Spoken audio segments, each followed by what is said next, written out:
Yeah, a lot of them got killed as a result of that record, though. On both sides. So that record caused a lot of murders. A lot of murders. Girls, guys, yeah. Me, Lil Hawk, B-Braze, Laniac, man, Spider, Bloody Mary, all of them are gone. Except me, all of them are gone. All of them are gone. Nene, Bloody Mary. Y'all know her. Y'all heard her voice before. Somewhere, somehow. We just gonna wait till she get in the booth. Or she go wild. Yeah, right. Like Clark Kent, got the glasses on. She never hit #1 on the Billboard charts, and she never flashed a platinum plaque. But ask any real hip-hop head about Bloody Mary and they'll tell you straight up, she was the truth. She had everything, the bars, the raw voice, the energy, and that one legendary verse that still echoes through gangster rap history like a thunderclap. Her flow cut deep, her delivery was fearless, and every line carried weight. But here's the sad part. She was built for stardom, yet the mainstream world never gave her the shine she truly deserved. It's wild, because to understand just how powerful Bloody Mary really was, you've got to look at where she came from and the chaos she had to survive to make her mark on the West Coast scene. Rajni Falk, born July 21st, 1970 in Steubenville, Ohio, grew up far from the gang life that would one day shape her name. Steubenville was calm, working class, the kind of town where everyone knew everyone. No flashing lights, no turf wars, no street battles, just quiet days and factory shifts. She had zero ties to gangs, no blood feuds, no block politics, until life pulled her straight into the fire of the West Coast streets. That life hadn't touched her yet. But everything flipped the moment she landed in Compton, California. It wasn't just a change of scenery. It was like stepping into a whole different universe. One day she was just a girl from quiet Ohio, and the next she was dropped right in the middle of a battlefield. Bloods and Crips at war, where surviving meant more than just keeping your head low. Compton hit her like a lightning strike. Every block had its legends, every street had a story, and the city didn't wait for you to get ready. You either toughened up or got crushed. That's exactly where her transformation began, where Rajni started becoming someone new, someone the streets couldn't ignore. But behind that rise, there's a darker truth, one that's still whispered through the alleys and studios to this day. People close to the scene, like DJ Battlecat, have spoken about the pain she faced when she first got there. It's been said that she went through something deeply traumatic right around her arrival in Compton, and that kind of pain changes everything inside you. It can push you to chase power, protection, and a sense of belonging wherever you can find it. That might have been the breaking point. My girl Nene X, she was from Dayton. She didn't, but she fell in with, with the blood. Bloody Mary, R.I.P. Yeah, Bloody Mary. The moment Rajni Falk truly turned into Bloody Mary. From that day on, she didn't just roll with the Piru Bloods, she lived it. Her heart, her loyalty, her grind, all tied to the Avenue Piru gang out in Inglewood, which made her story even crazier because that crew wasn't even from Compton. They were the first Peru set to branch out beyond Compton, breaking boundaries right from the start, and even though her roots weren't planted in Compton soil, her loyalty was solid to the core. She rode hard for the Avenue Piru gang and built real connections with the Fruittown Piru crew on the east side. She wasn't just another rapper throwing out gang terms for clout, she lived every single word she spit. What's wild is how her journey into hip-hop even started. It wasn't her blood homies who got her in the booth. Me and Tweety Bird came up with the concept of banging on wax. Me and Tweety Bird took it to Robert Lewis, which was his studio. So he took the idea to Ronnie Phillips, and then that's when the album was made, that's when history was made, and that's when they f***ed us over. It was actually a Crip, a rapper named Tweety Bird Locke from the Kelly Park Compton Crips. Crazy, right? He saw something in her. That raw spark, the way she carried herself, the fire in her eyes. He knew she was built for this. Tweety Bird Locke put her in touch with producer Ron Phillips, the mastermind behind Dangerous Records. At first, Ron wasn't feeling the idea at all. A woman on a hardcore gangster rap album? That wasn't the plan. But Bloody Mary wasn't the type to wait for approval. Red is the color identified with the Bloods. The Crips wear blue. 16 gang members have put aside their weapons and their differences and united as rappers. We're trying to show them that we can come together, make a record, and show positive issues, and at the same time prove that we have talents other than just pulling triggers and doing whatever.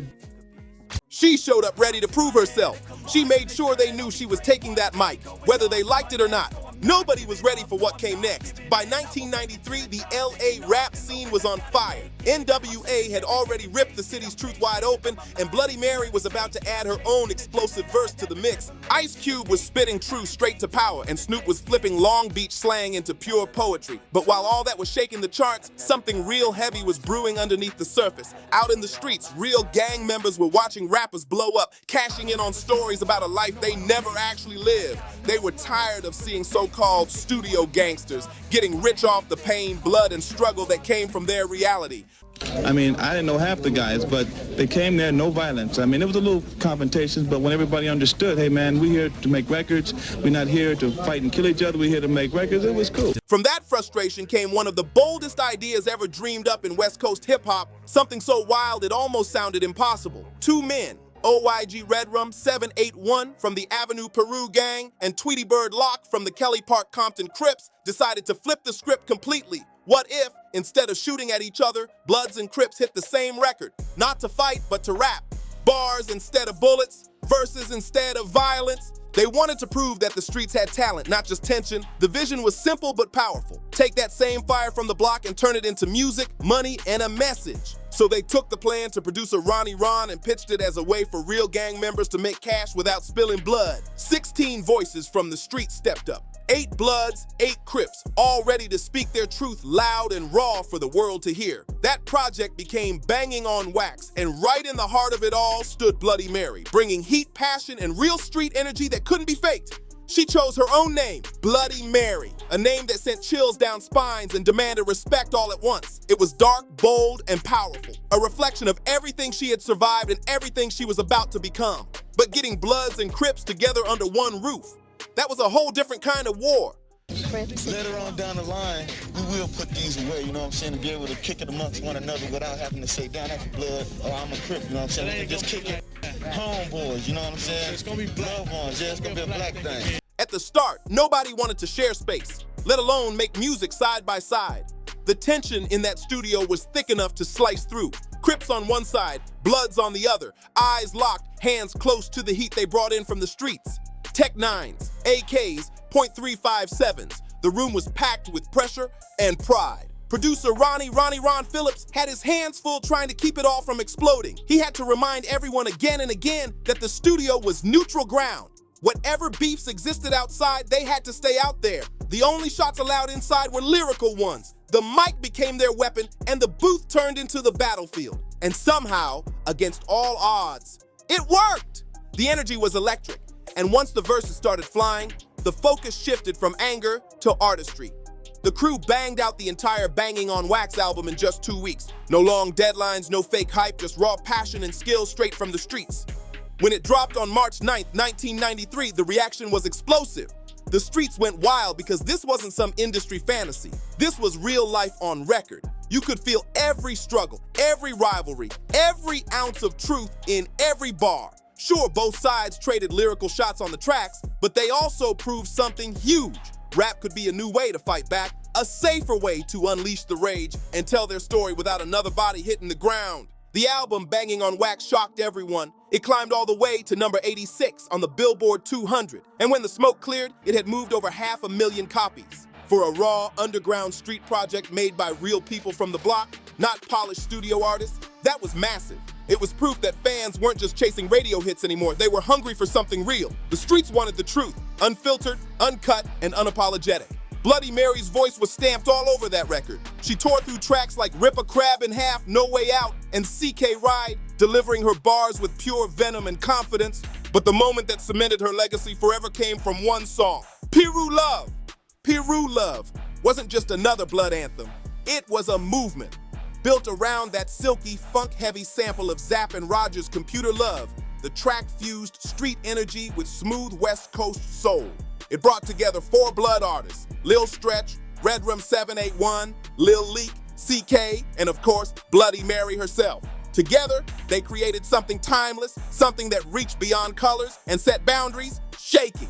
The song became the crown jewel of the Banging on Wax era, a track that defined the sound and spirit of that time. But what truly burned it into hip-hop history was Bloody Mary's opening verse. The way she kicked it off, her tone, her delivery, her power, it was unmatched. Even today, old school heads and hip-hop historians swear that her verse on Piru Love still stands as one of the most unforgettable moments in gangsta rap history.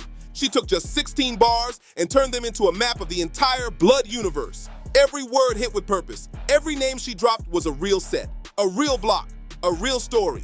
No filler, no wasted breath, just pure representation of LA's blood and Piru history, delivered with surgical precision. It wasn't just rap, it was a street-coded roll call that only the real ones could fully decode.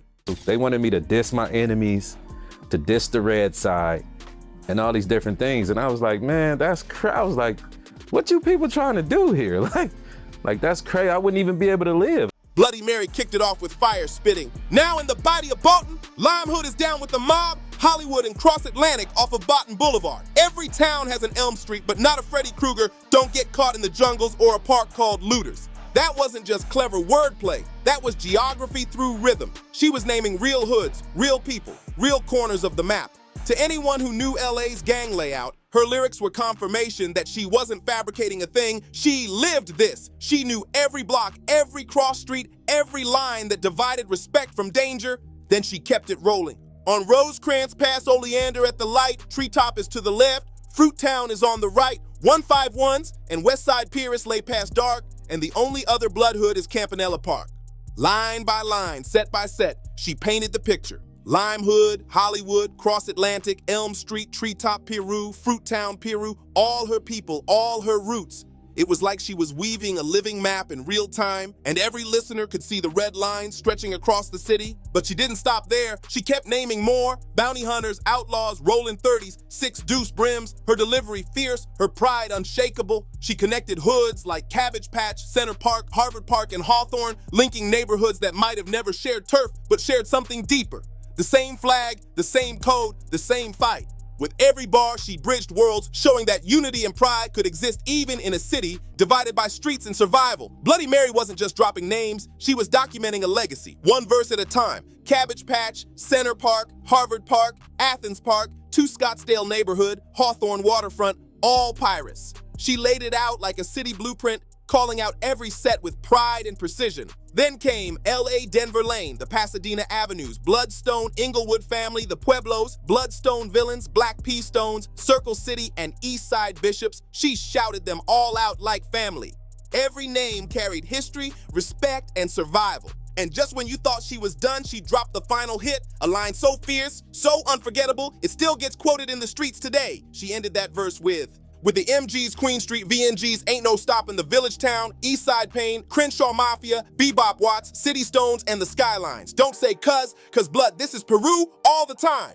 That last line, don't say cuz blood, this is Peru all the time, became legendary. Insulting entire gangs with the worst type of insults that they can make. And it's right there, it's right there in the title. At the worst era of gangbanging, which was the 1990s. Just think about that. That was side pretty much, you know? It wasn't just a lyric, it was a statement, a declaration of loyalty that echoed through LA's streets long after the record stopped spinning. Her tone was deep, commanding, and full of power. She made every listener feel the weight of her words. Then came the second verse, the moment that locked her name in hip-hop history forever.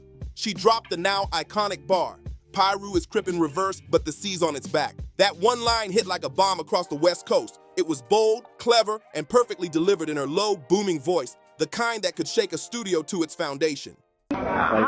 Where do retirement papers come in, blood? At what age do I turn into a kickback OG gangster or some old shit? Man, that ain't gonna never happen, blood. I ain't even, my goals in life ain't to be a OG, period. That's for real, YG for life, huh? I mean, on lanes, think I'm a YG, period. That's the best I could be. With that single verse, Bloody Mary didn't just represent her set, she defined it. She turned gang identity into poetic warfare, crafting lyrics that sounded like a manifesto from the heart of the streets. But here's the wild twist that most people didn't know. The smooth, soulful hook that made the world fall in love with Piru Love wasn't even sung by a blood.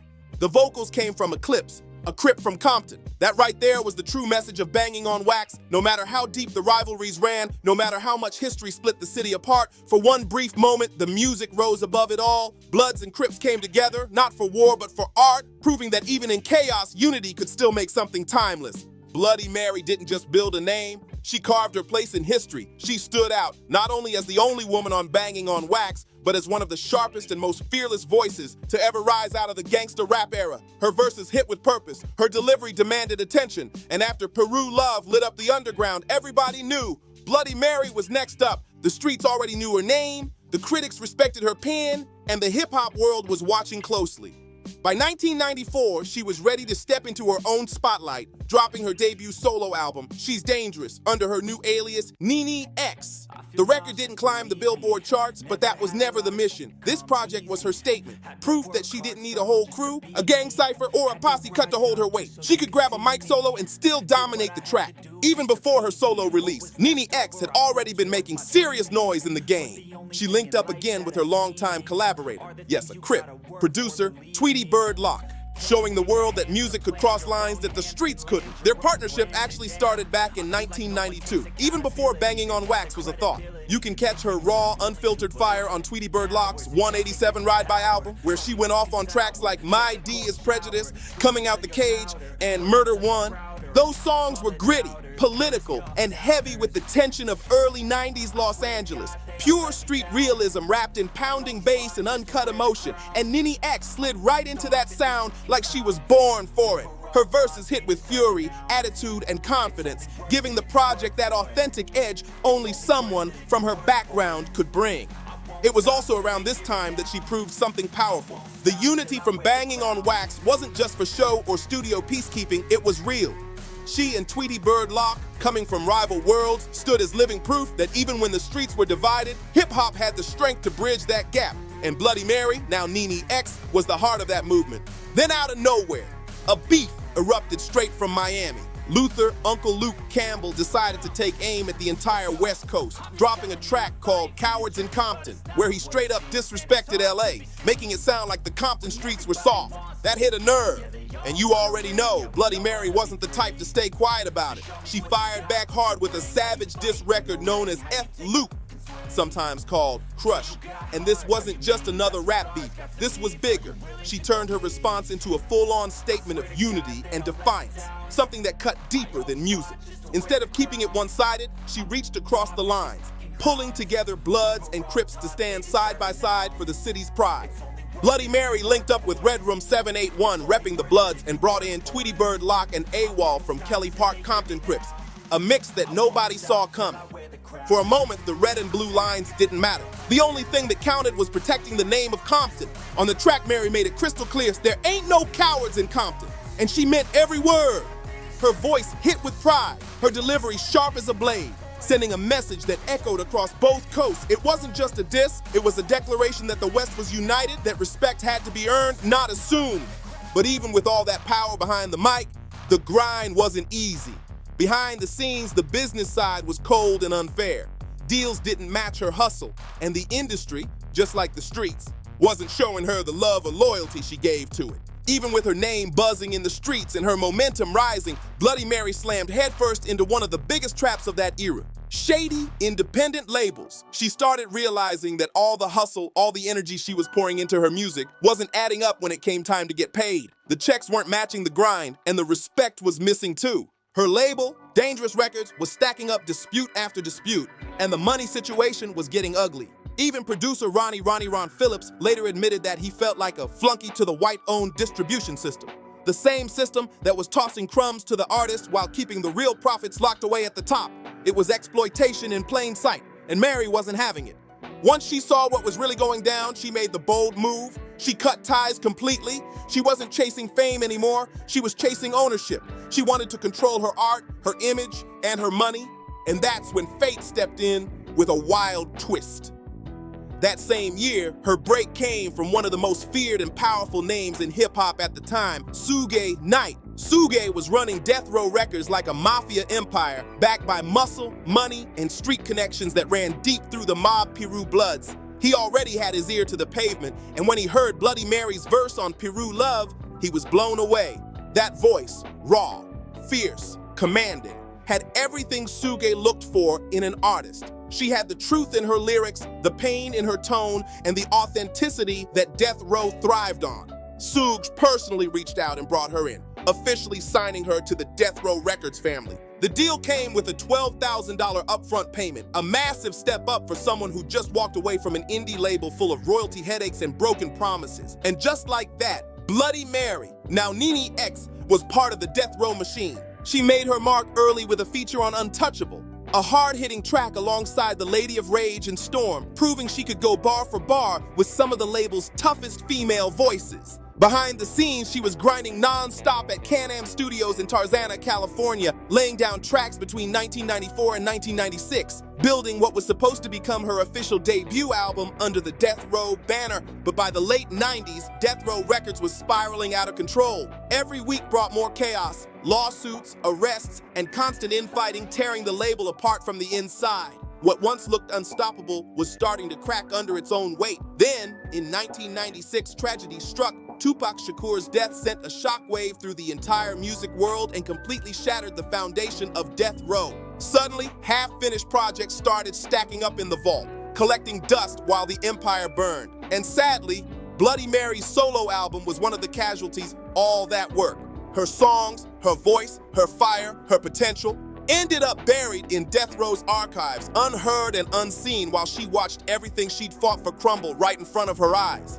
But if there's one thing about Bloody Mary, she never stopped moving. Even when the industry forgot, she refused to fade. Years later, in 2003, long after the Death Row era had cooled off, Dangerous Records quietly dropped a new release under her name, Day of Resurrection. It wasn't a brand new studio project, but a 22-track compilation packed with history.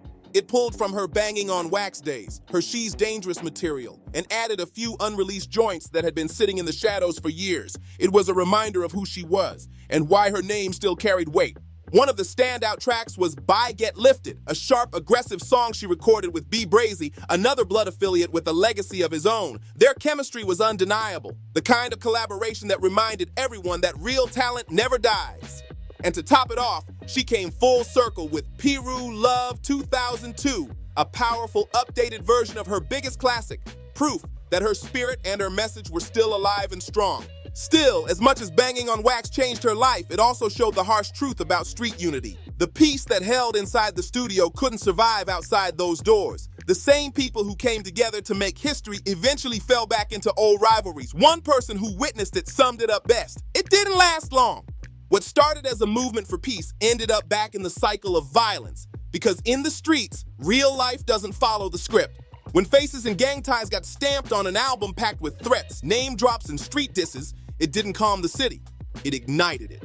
Instead of easing tensions, Banging on Wax became fuel for streets that were already burning hot. What was supposed to be music for unity ended up echoing through neighborhoods still divided by old beefs, turning lyrics into live fire. Legendary rapper BG Notchout, best known for rocking beside Eazy-E on Real Motherfucking G's, later spoke out about just how risky that project really was. He revealed that he'd actually been invited to jump on the original Banging on Wax album, but in the end, he turned it down. According to him, joining that lineup would have been a death sentence.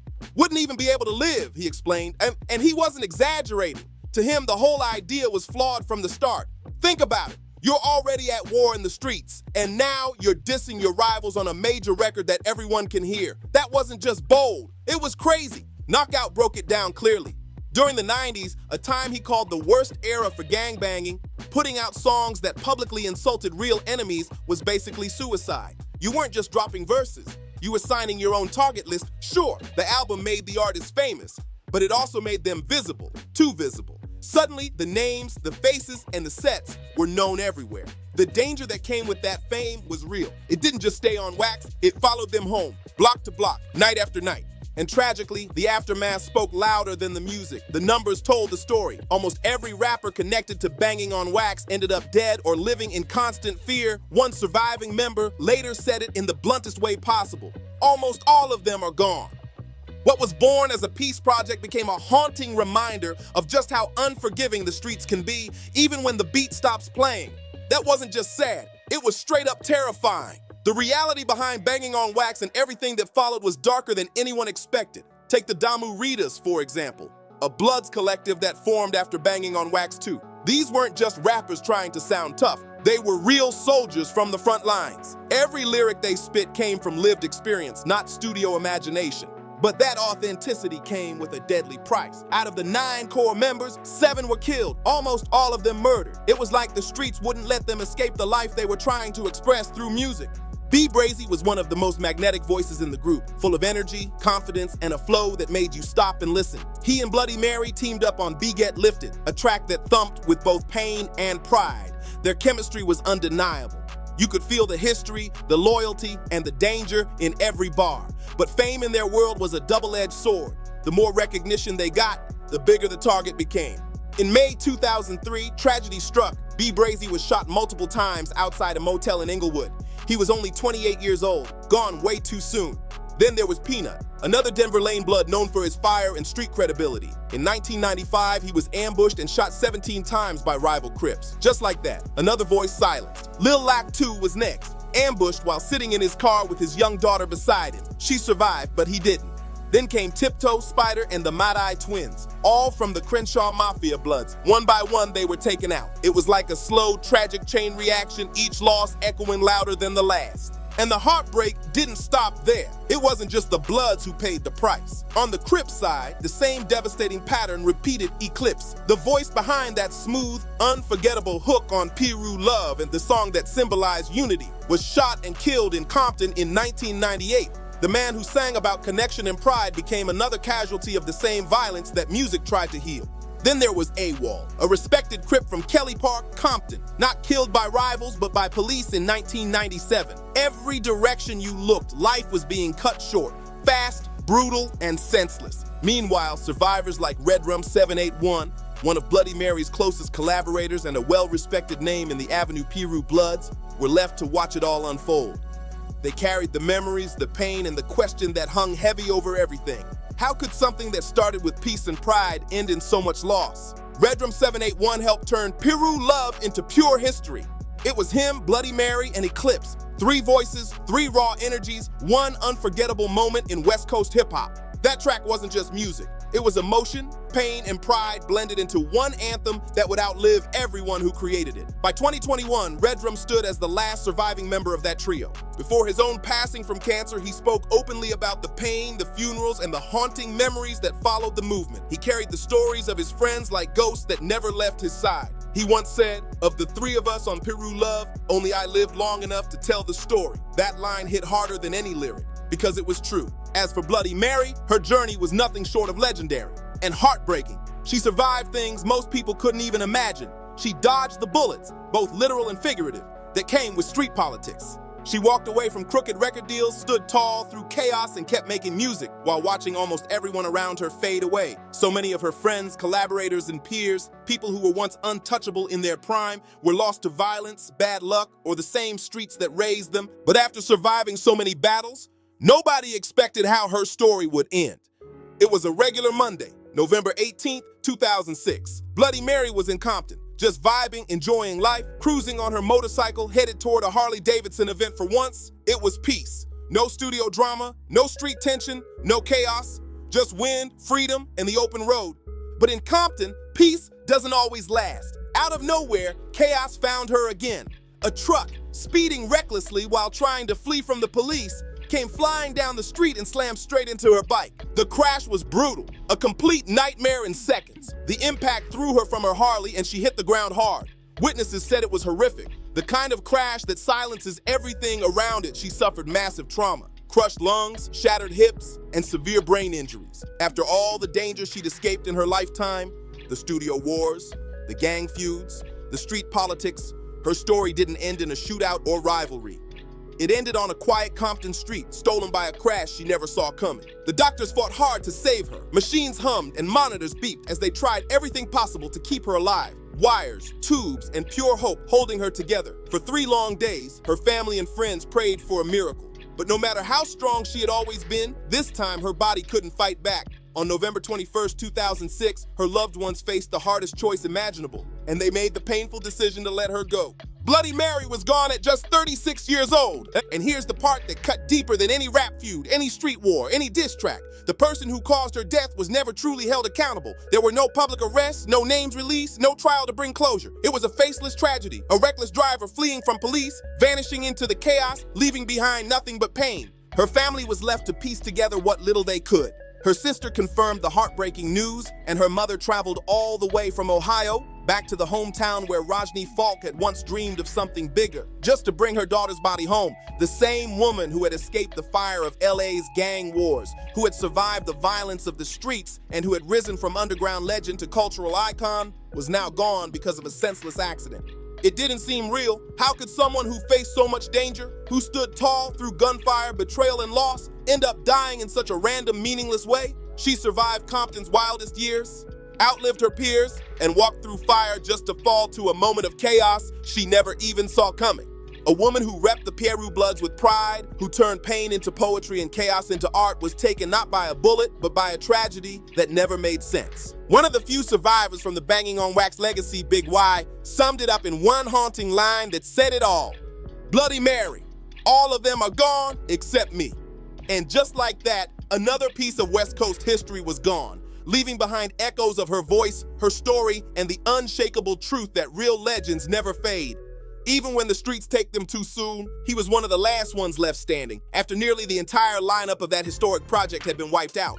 When the pain became too heavy to carry, Big Y turned back to the only thing that ever helped him process it: music. With Piru Love 3000, Big Y dropped a tribute that felt like a final rose laid in sound. A song dedicated to the fallen, especially Bloody Mary. You could hear the pain in his voice, the love in every line. He rapped, "Ra, I know you're looking down from above. Rest in peace, Bloody Mary." With much love, it was raw, emotional, and real. A moment of closure from one survivor to another gone too soon. That verse wasn't just about grief. It was about honor. A salute to a woman whose voice, fire, and presence never faded. Even long after the mic went cold, Bloody Mary didn't just make West Coast history. She helped define it. Her name is still woven deep into the DNA of LA hip-hop, living on through every beat, every verse, every story told about the streets she once ruled. She wasn't just another rapper. She was authenticity in its purest form. A woman who earned her stripes the hard way and wore them with pride.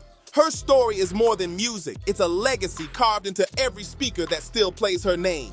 Rest in power, Bloody Mary. Forever remembered, forever respected.